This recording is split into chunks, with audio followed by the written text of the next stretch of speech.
Welcome to the channel Education Fever. Today we are going to discuss about the cell. I will give you all the informations regarding cell. In this video we are going to discuss the definition of the cell, the structure of cell, the various cell organelles and their specific functions.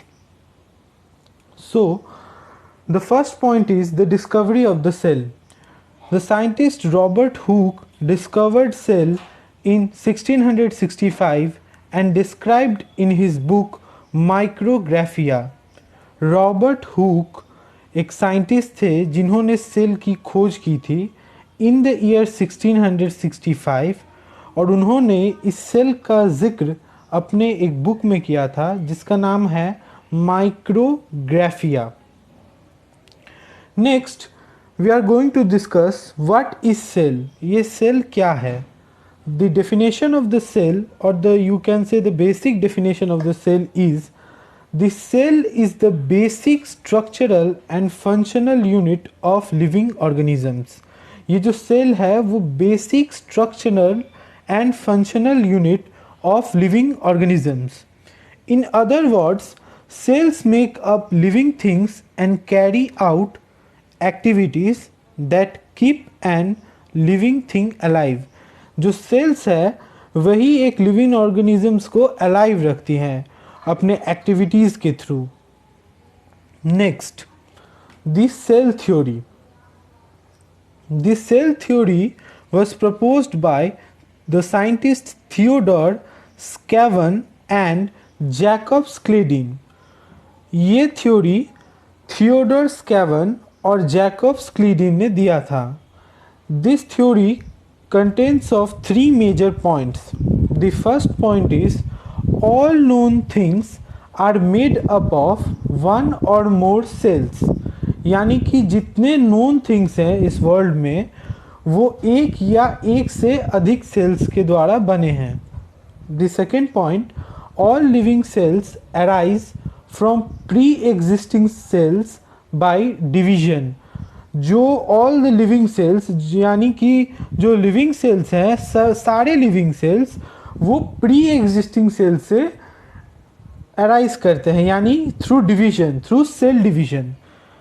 The third point, very important point, the cell is the basic unit of structure and function in all living organisms. Next, the unicellular organism. What is unicellular organism? An organism that is made up of only one cell is known as unicellular organism. जो organism सिर्फ एक cell से बनी हुई होती है उन्हें हम यूनिसेल्यूलर ऑर्गेनिज्म कहेंगे. For example Euglena and east. Next is multicellular organism. An organism that is made up of more than one cell is known as multicellular organism. जो ऑर्गेनिज्म एक से अधिक सेल द्वारा बनी होती है उसे हम मल्टीसेल्यूलर ऑर्गेनिज्म कहेंगे. For example plants and animals. Now the size of the cells. Cells vary in size. Most cells are very small, microscopic. अधिकतर सेल्स जो होते हैं वो बहुत छोटे होते हैं, हमें उनको देखने के लिए माइक्रोस्कोप की मदद लेनी पड़ती है. सम में बी वेरी लार्ज. कुछ सेल्स बहुत बड़े रहते हैं उन्हें हम कहेंगे मैक्रोस्कोपिक सेल्स. तो यहाँ पे size of the cells microscopic cells and macroscopic cells. The third point is that the unit to measure the size of the cell is micrometer. It's a very important point. The unit to measure the size of a cell is micrometer. Now in this world the smallest cell is mycoplasma. Its size is 0.1 micrometer and the largest cell is ostrich egg. The largest cell of the world you can say is ostrich egg.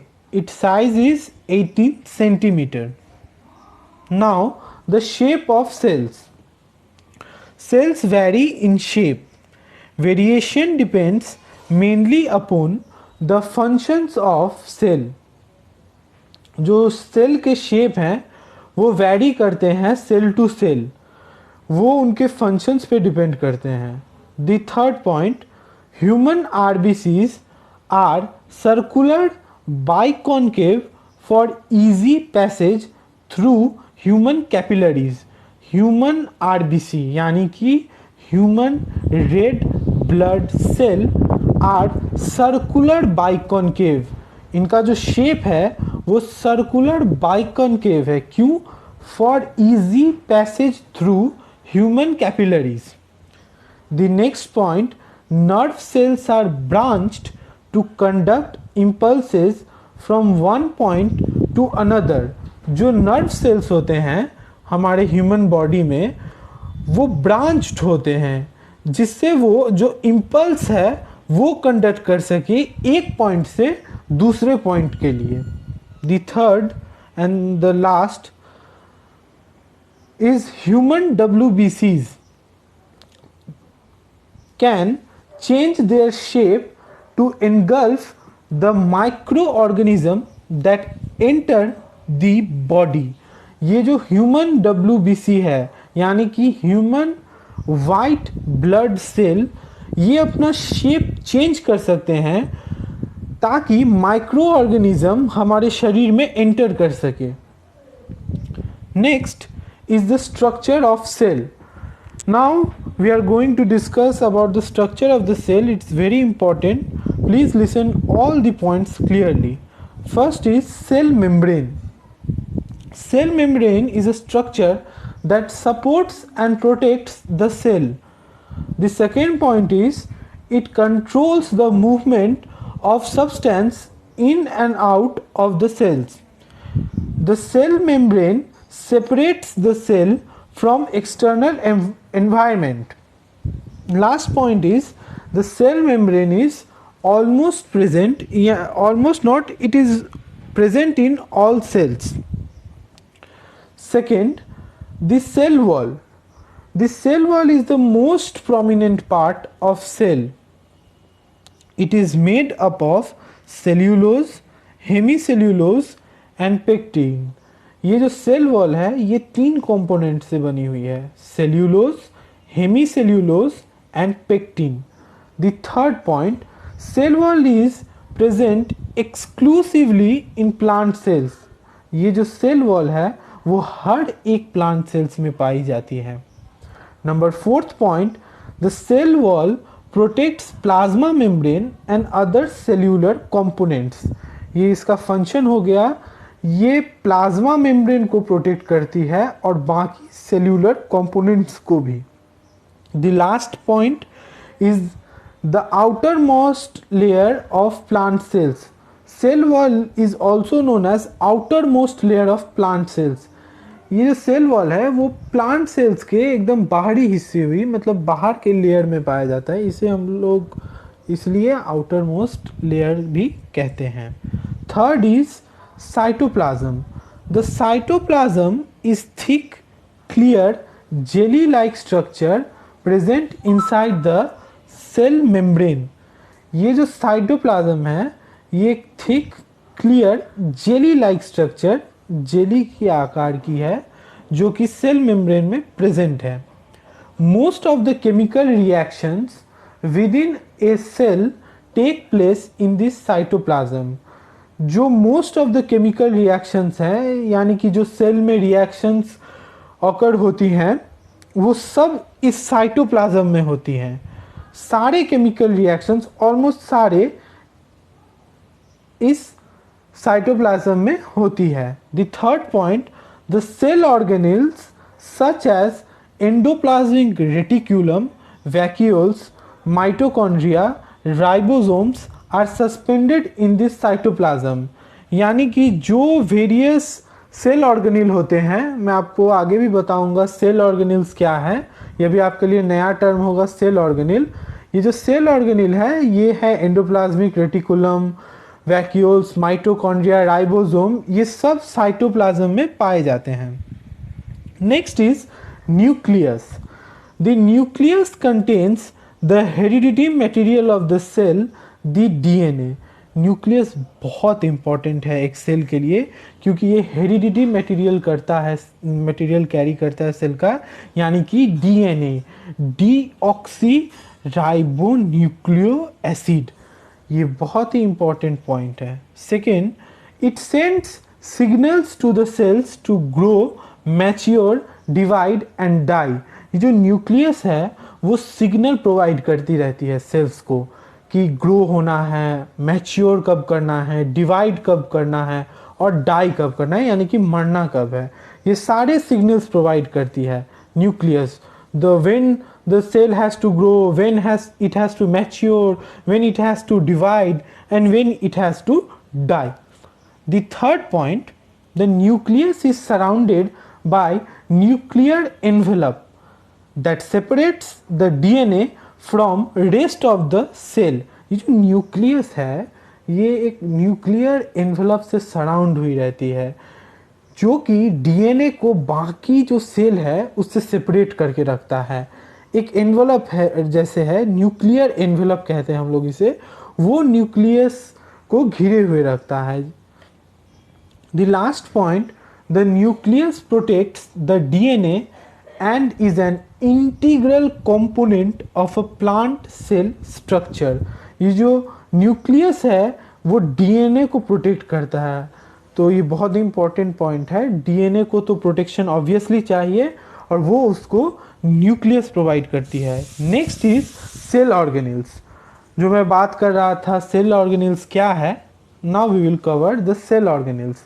The cell organelles are those which are composed of various functions, specific functions. The cells are composed of various cell organelles that perform certain specific function to carry out life processes. हर एक cell organelle का specific function होता है, वो हर एक function उनका अलग होता है। The different cell organelles are chloroplast, mitochondria, Golgi body, lysosome, plastid, ribosome, endoplasmic reticulum, ETC. यानी कि बहुत सारे सेल ऑर्गेनेल हैं, हम आगे देखेंगे वीडियो में जो वो क्या क्या है। नाउ द सेल स्ट्रक्चर, यहाँ पे मैं थोड़ा सा टेब्यूलर फॉर्म यूज़ किया ताकि आपको समझने में इजी हो। First of all plasma membrane जो हमने कवर कर लिया, second the nucleus, third the cytoplasm, इसी साइटोप्लाज्म में एक पार्ट है cytosol, second the cell organelles. तो various cell organelles are endoplasmic reticulum, Golgi body, lysosome, vacuoles, mitochondria, plastids, centrosome, cytoskeleton. फिर से हम लोग पढ़ेंगे plasma membrane. Plasma membrane is extremely delicate, thin, living and semipermeable membrane. Plasma membrane बहुत ही thin है, living है और एक सेमी परमिएबल मेम्ब्रेन है। It is made up of 2 layers of lipid molecules in which protein molecules are floating. Plasma membrane 2 layers of lipid molecule से बनी हुई है, जिसमें कि प्रोटीन मॉलिक्यूल्स जो हैं वो फ्लोटिंग कंडीशन में हैं। The functions of the plasma membrane are, first one, maintains the shape and size of cell. ये प्लाज्मा मेम्ब्रेन शेप और साइज मेंटेन करती है एक सेल का। The second function, it protects internal components of cell. जो cell के अंदर के कंपोनेंट्स है, जो इंटरनल कंपोनेंट्स है, ये उन्हें प्रोटेक्ट करती है। The last function, it regulates entry and exit of substances in and out of cell. ये रेगुलेट करती है वेरियस सब्सटेंसेस एंट्री और एग्जिट में, जो सेल में आते जाते रहते हैं। Next is the endoplasmic reticulum. It is a network of vesicular and tubular structure Two types of endoplasmic reticulum are there, rough endoplasmic reticulum, smooth endoplasmic reticulum. Basically दोनों में एक ही डिफरेंस है, रफ मतलब जिनमें राइबोसोम पाया जाता है, smooth endoplasmic reticulum जो राइबोसोम लैक करती है, यानी कि उनमें राइबोसोम प्रेजेंट नहीं होता. Easy method to remember this are rough endoplasmic reticulum means ribosome present, R for R, and smooth endoplasmic reticulum obviously lack ribosome. Side में फिगर दिया हुआ है, आप देख सकते हैं वहाँ पे smooth endoplasmic reticulum, rough endoplasmic reticulum, ribosomes जहाँ प्रेजेंट है वो रफ है, जहाँ पे लैक करती है वो स्मूथ है. So the functions of the endoplasmic reticulum, it gives the internal support to cytoplasm. The second function is rough endoplasmic reticulum synthesize secretory proteins. The smooth endoplasmic reticulum synthesize lipid for cell membrane. So ये दोनों point बहुत important है, जो rough endoplasmic reticulum का function क्या है और smooth endoplasmic reticulum का फंक्शन क्या है. Next is one of the most important cell organelle, Golgi body. It was discovered by Camillo Golgi. ये जो डिस्कवर हुआ था ये साइंटिस्ट कैमिलो गोल्गी ने किया था और उन्हीं के नाम पे इन्हें गोल्जी बॉडी कहा जाता है या फिर गोल्जी एपरेटस. कई बुक्स में लिखा हुआ रहता है Golgi apparatus. Second point, it is formed by stacks of 5 to 8 membranous sacs. आप देख सकते हैं फिगर में जो सैक्स हैं कैसे स्टैक किया हुआ है, मतलब एक के ऊपर एक किया हुआ है, वो 5 to 8 membranous sacs से. The third point, sacs are usually flattened and called cisternae. ये जो सैक्स है उन्हें सिस्टर्नी कहा जाता है, यूजुअली फ्लैटेंड रहते हैं, इन्हें सिस्टर्नी कहा जाता है. इट हैज़ टू एंड्स, दो एंड पाए जाते हैं, एक सिस एंड आप कह सकते हैं एंड ट्रांस एंड. एक एंड है cis face situated near the ER यानी कि endoplasmic reticulum and the trans face is near the cell membrane. Now students, we are going to see the functions of Golgi body. It modifies, shorts and packs material synthesized in the cell.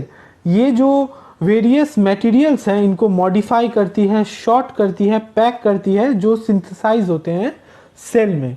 Second, it delivers synthesized materials to various targets inside and outside the cell.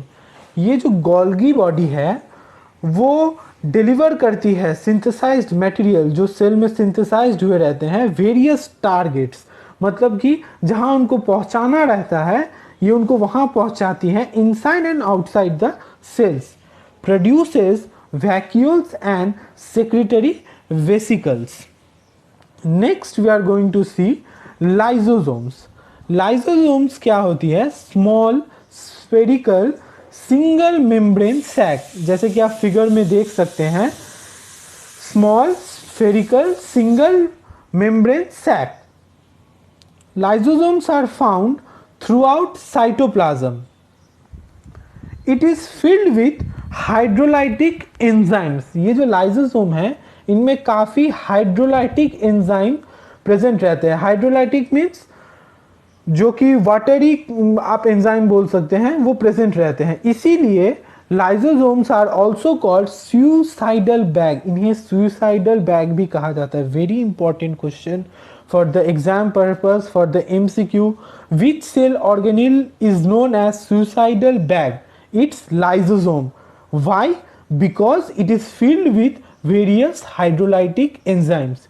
ये cause बोल दिया मैंने, जो क्यों उनको suicidal bag कहा जाता है, क्योंकि उनमें हाइड्रोलाइटिक एंजाइम्स पाए जाते हैं. It mainly occurs mostly in animal cells and few in plant cell. ये मोस्टली एनिमल सेल्स में पाए जाते हैं, प्लांट सेल में भी पाए जाते हैं, but few in number. The functions of lysosomes, it's important. Helps in digesting of large molecules. ये जो लार्ज मॉलिक्यूल्स प्रेजेंट रहते हैं सेल में, ये उन्हें डाइजेस्ट करने में हेल्प करती है, lysosomes. Second function, it protect by cell by destroying foreign invaders like bacteria and virus. जो लाइसोसोम होती है वो प्रोटेक्ट करती है सेल को by destroying foreign invaders, यानी कि जो बाहर से आते हैं, like bacteria and viruses. Next is vacuoles. Vacuoles is single membrane sac filled with liquid और सैप। ये जो वैक्यूल्स होते हैं वो सिंगल मेम्ब्रेन होते हैं और इनका जो सैक होता है वो लिक्विड से फिल होता है या फिर सैप से, यानी कि शुगर या फिर वाटर। Second is tonoplast. ये टर्म थोड़ा सा नया होगा आपके लिए। टोनोप्लास्ट ये एक स्ट्रक्चर है या फिर मेम्ब्रेन बोल सकते हैं। Tonoplast is the membrane that surrounds vacuole. ये वैक्यूल को घेर के रखती है, it surrounds the vacuole. In animal cell the vacuole is temporary and small in size. जो वैक्यूल्स होते हैं वो एनिमल सेल में टेम्पोररी होते हैं, यानी कि बहुत कम पाए जाते हैं और इनका साइज भी स्मॉल रहता है। In plant cell vacuoles are large and more in number. जो प्लांट सेल होते हैं उनमें वैक्यूल्स मोर इन नंबर भी होते हैं और साइज भी इनका लार्ज रहता है। Functions of vacuoles, it stores various substances including waste product.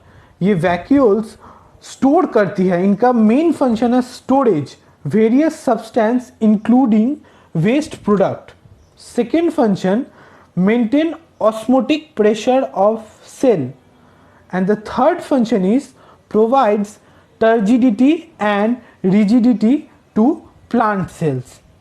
Next is mitochondria। बहुत इंपॉर्टेंट है, एक सेल ऑर्गेनिल जो सेल में पाया जाता है, बहुत हेल्प करता है कई चीज़ों में। अब हम पढ़ेंगे माइटोकॉन्ड्रिया के बारे में। जो ये माइटोकॉन्ड्रिया है, small rod shaped organelles bounded by two membrane. Mitochondria के दो मेम्ब्रेन होते हैं, inner and outer. The outer membrane of mitochondria is smooth and encloses the contents of mitochondria. The inner membrane is folded in the form of shelf-like inward projections called cristae. बहुत important definition है। Christie कहाँ पाया जाता है? Inner membrane में। जो inner membrane is folded in the form of shelf-like inward projections called cristae. The function of the mitochondria is synthesize energy-rich compound ATP. ये जो माइटोकॉन्ड्रिया है वो सिंथेसाइज कर दिया energy rich compound ATP, adeno triphosphate. ये ATP का काम बहुत जगह में होता है, glycolysis, Krebs cycle, electron transport chain, कई जगहों में। It is also called power house of cell. Mitochondria is the cell organelle which is also called power house of the cell because it produces ATP. Very important question for the MCQ. Next is plastids. Plastids are double membrane organelle which are found in plants and algae. It is responsible for manufacturing and storing of food. Plastids का function है manufacturing and storing of food. ये food को manufacture करते हैं, यानी कि बनाते हैं और स्टोर करते हैं। Mainly there are 3 types of plastids. Number 1, chloroplast, sites for synthesizing food by photosynthesis. Chloroplast mainly food synthesize करता है by the process photosynthesis. Second one, leucoplast, it is non-pigmented colorless organelle. ये एक non pigmented यानी कि कोई pigment नहीं पाया जाता, कलरलेस ऑर्गेनेल, कोई कलर नहीं है इसका। इट इज ऑफ 3 टाइप्स, यानी कि leucoplasts are of 3 types. Amyloplast, stored and synthesize starch. Amyloplast का फंक्शन है ये स्टार्च को स्टोर और सिंथेसाइज करता है। सेकेंड, प्रोटीनोप्लास्ट, नाम से ही पता चलता है it stores protein. Third, elaioplast stores fats and oils needed by plant. So these are the three types of leucoplast. The last plastid is chromoplast. All the pigments are kept and synthesized in plant in this chromoplast. Maybe beta carotene is an example.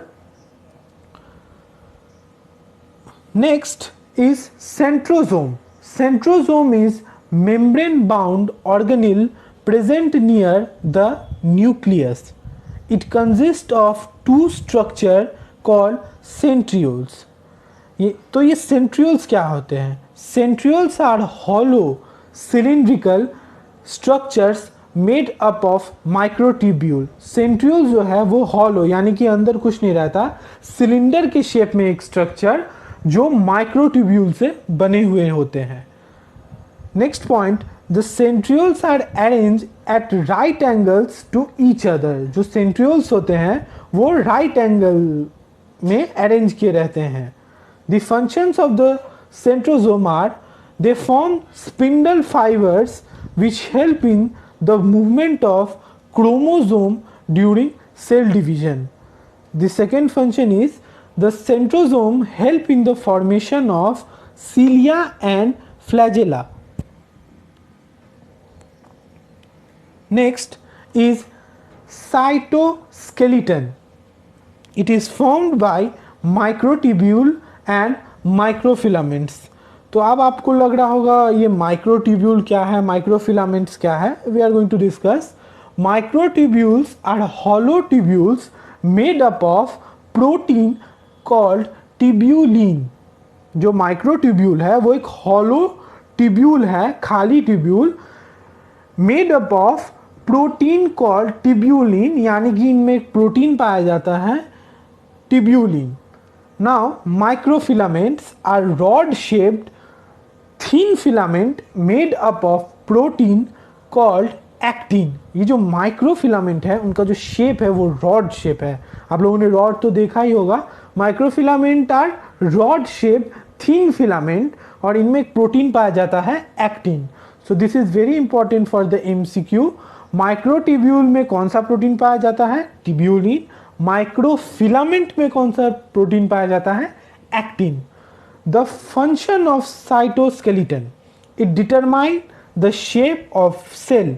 Second function, give structural strength to cell. ये जो cell को structural strength देती है यानी कि ताकत देती है सेल को। Number third, it's responsible for cellular movements. Next we are going to discuss the types of cell. The first one is prokaryotic cell, or you may be tell prokaryotes. Prokaryotic cells are the cells that do not have a true nucleus or membrane bound organelle. ये जो prokaryotic cell है इनमें true nucleus नहीं पाया जाता, यानी कि nucleus नहीं पाया जाता और कोई भी मेम्ब्रेन बाउंड ऑर्गेनेल नहीं पाया जाता, यानी कि जैसे कि माइटोकॉन्ड्रिया, जैसे कि सेंट्रोसोम, जैसे कि plastids etc. Example of prokaryotic cell bacteria and archaea. Next we are going to discuss students eukaryotic cell. Eukaryotic cells are the cells that contain a nucleus and organelles and are enclosed by plasma membrane. जो eukaryotic cells होते हैं उनमें nucleus भी पाया जाता है, various cell organelles भी पाया जाता है और and they are enclosed by plasma membrane. Example of the eukaryotic cell is protozoa and fungi. Next, so today I am ending the video. Thank you for watching the video. Please subscribe the channel and press the